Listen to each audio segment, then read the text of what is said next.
ये फिर से ले हमारे पिया दिन भर चाहे जा रही हो हमारे पिया।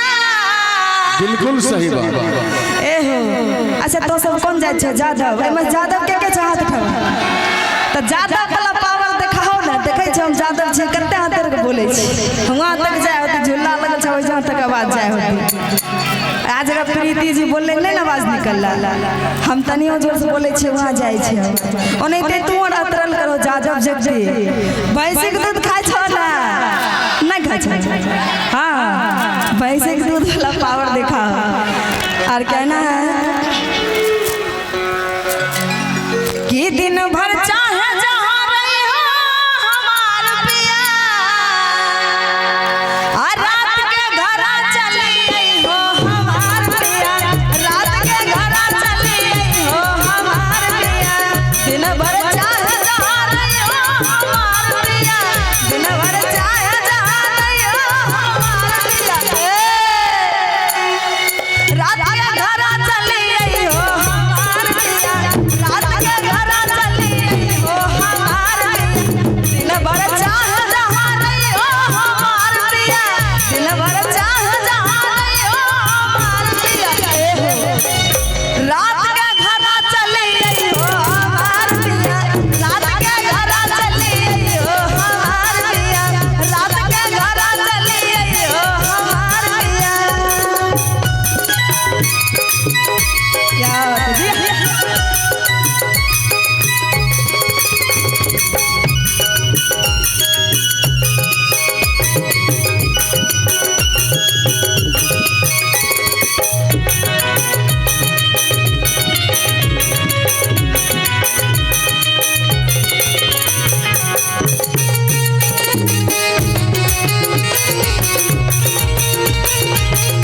और कहना है आज के रतिया जो घर रहेगा आज के रतिया जो घर रहेगा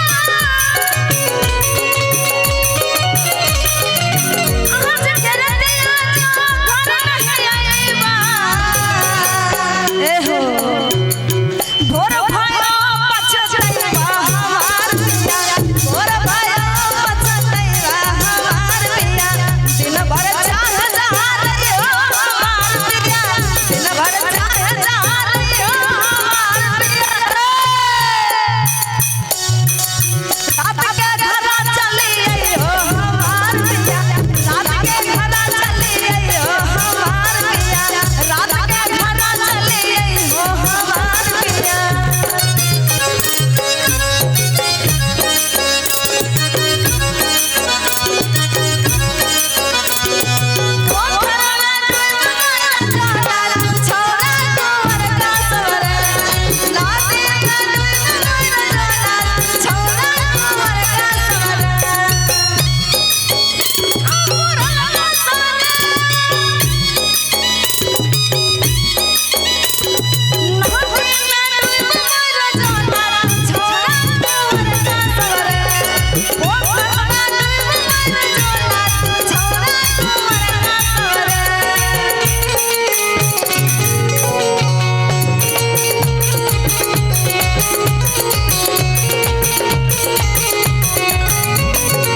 और कहती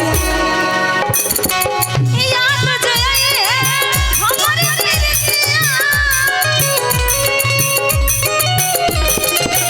याद जइए हमारी प्रीतिया के छुप छुप नीर बहै हो हमार पिया छुप छुप नीर बहै हो हमार पिया दिन भर चाहे जहां रही हो हमार पिया दिन भर चाहे जहां रही हो हमार पिया। ए हो संजान भैया जब हम कहिए ना हमार पिया तो हम साथ साथ देख छ ठीक छ।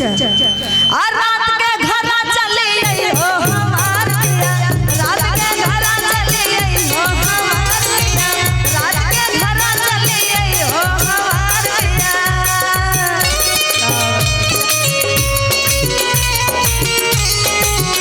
और दिया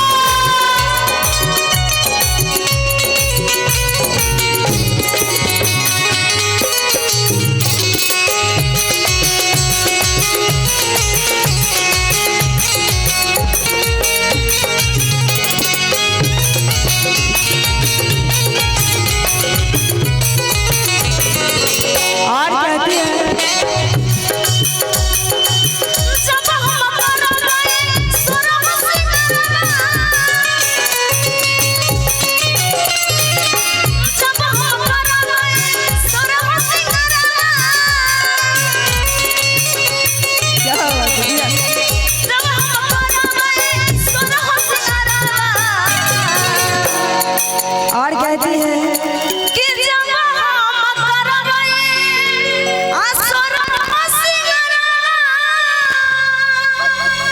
कि तू दर्पण बने जइहो हमार पिया, तू दर्पण बने जइहो हमार पिया, दिन भर चाह जा रहियो हमार पिया, दिन भर चाह जा रहियो हमार पिया।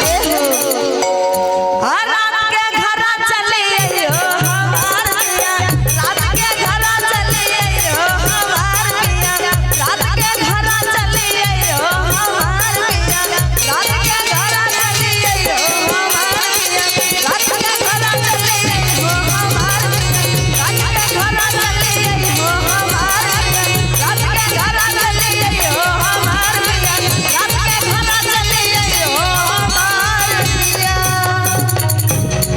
हो जाएगी डीलर कोरिया वाला। क्या बात है। और मैं उषा जी के लिए कहना चाहूंगा आप लोगों की तरफ से जी बोलिए। कि हसरत है सिर्फ तुझे पाने की, कोई ख्वाहिश नहीं इस दीवाने की। कि हसरत है सिर्फ तुझे पाने की, कोई ख्वाहिश नहीं इस दीवाने की। शिकवा तुझसे नहीं उस खुदा से है, क्या जरूरत थी आपको इतनी खूबसूरत बनाने की, क्या जरूरत थी आपकी इतनी खूबसूरत बनाने की। कहना है जी जी कहिए। वही बोल दे। एकदम बोल देते भैया। अच्छा बोल दीजिए कि प्यार से अगर बतियाओगे ना जीवन सवार दूंगी। ओहो अरे प्यार से जब बतियाओगे ना तो जीवन सवार दूंगी। और लुटा हूँ कोई हिसाब तो ला कि तेरी बदन की लिखावट में है उतार चढ़ाव। सुनिए ना कि तेरी बदन की लिखावट में है उतार चढ़ाव। तुझे पढ़ूं तो पढ़ूं कैसे, कोई किताब तो ला, कोई किताब तो ला।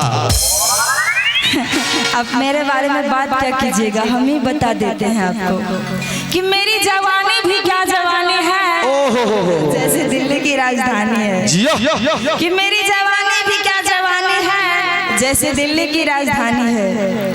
और हजारों डूब के मर गए इस हुस्न के समंदर में, हजारों डूब के मर गए इस हुस्न के समंदर में, पर कोई पता ना लगा पाया इसमें कितना पानी, इसमें कितना। तो मैं कहना चाहूंगा जी कहिए। कि गिरा के बम तुझे जापान बना डालेंगे, कि गिरा के बम तुझे जापान बना डालेंगे। कि मत कर अपने हुस्न पर इतना नाज, यहाँ के लड़के तुम्हारे हुस्न को क्रिकेट का मैदान बना डालेंगे। आइए पुरस्कार है, आप हैं संजीत ठेकेदार जी कुहिया।